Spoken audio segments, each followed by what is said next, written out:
To begin, carefully review all warning and risk factors before starting the assembly of your 4,000 to 6,000 pound hydraulic lift boat lift.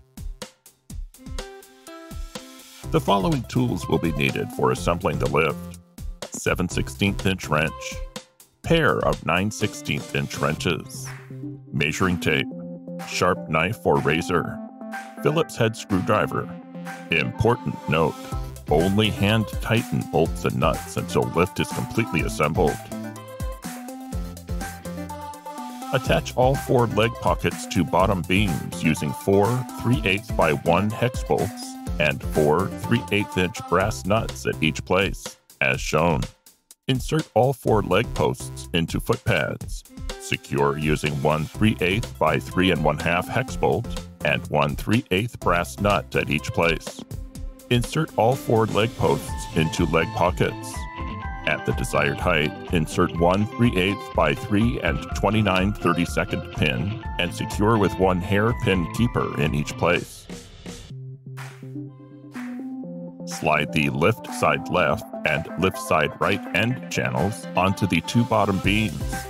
Place the lift sides on the bottom beams so the bolt holes match, as shown. Secure each lift side to the bottom beam front using 2 3/8 by 3 hex bolts and 2 3/8 brass nuts. Secure each lift side to the bottom beam rear using 3 3/8 by 3 hex bolts and 3 3/8 brass nuts.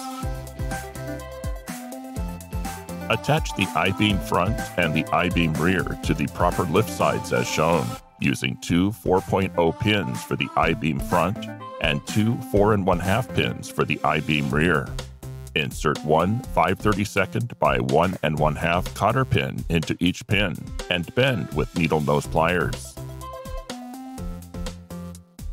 Pin the base of each hydraulic cylinder to the lift side ram mounts using 1 5.0 pin and 1 5/32 by 1 1/2 cotter pin in 2 places.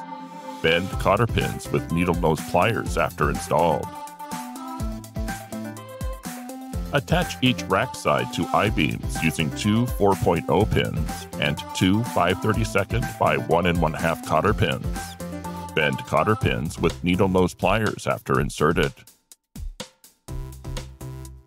Attach V-racks to rack sides. Secure in 2 places with 4 3/8 by 2 3/4 hex bolts and 4 3/8 brass nuts.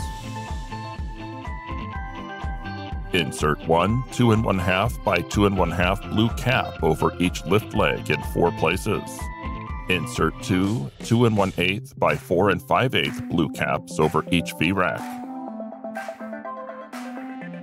Installation instructions. Measure the water depth of the position you want to locate the lift. Measurements should be taken at both the projected position of the end nearest shore and the end furthest from shore. Before installing, adjust lift legs so the boat can float into position before raising, while still allowing a high enough position so the boat can be fully raised up and out of the water.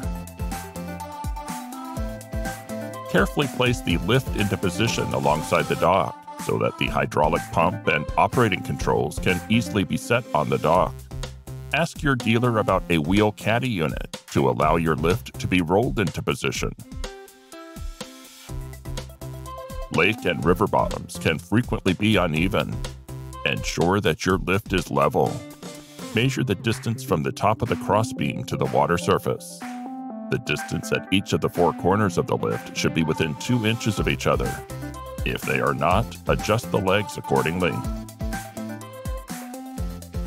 After loading and operating the lift, proceed to the operating instructions.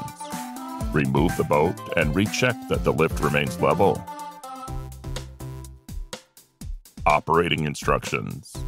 Be sure the cradles or bunks, sold separately, are positioned below the water surface so they will not interfere with the boat floating into position.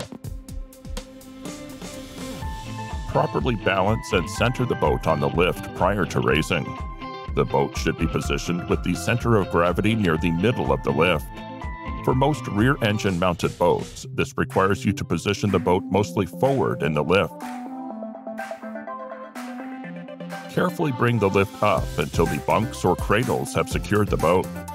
Then, stop the lift and check to see that the bunks or cradles have automatically positioned themselves to the shape of the hull, as they are designed to do.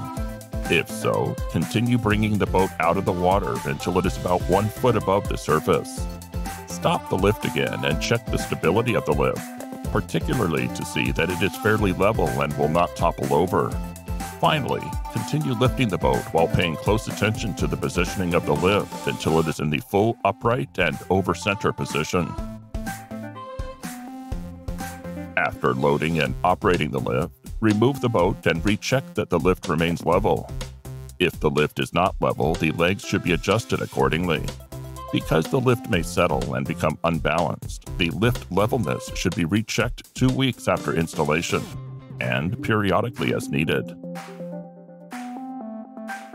If the lift is located in an area where swimmers may dive into the water, make sure that they are warned of the lift's location when the boat is not present, and that the lift is hidden under the water. If you have a remote control device, raise the lift out of the water after departing to allow swimmers to see the location of the lift.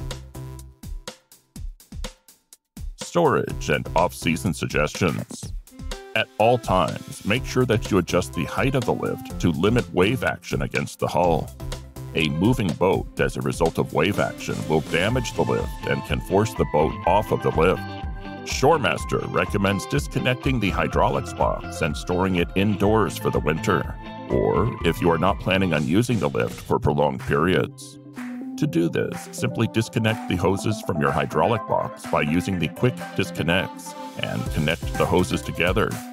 This will ensure that the connecting hardware will remain clean. Booster charge your battery using a 10-amp charger at the beginning and end of the season. A mid-season boost may be required for heavy use. Prior to performing a booster charge, see the battery tip section of the hydraulic box instructions, included with hydraulic box or available on the ShoreMaster website. If your waterway freezes during the winter, you'll need to remove your lift as it will be damaged by ice flows. When storing the boat, the lift must be in the upright over-center gravity lock position for maximum safety. The over-center position will prevent the boat from lowering if you experience a hydraulic leak or slippage. Your lift can be left in any position when not in use, without a boat on the lift.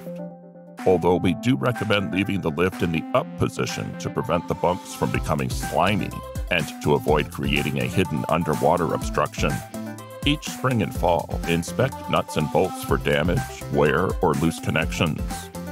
At the same time, inspect the frame and pivot points for unusual wear, damage, or bent parts. Tighten, repair, or replace parts as needed. ShoreMaster dealers usually offer service visits.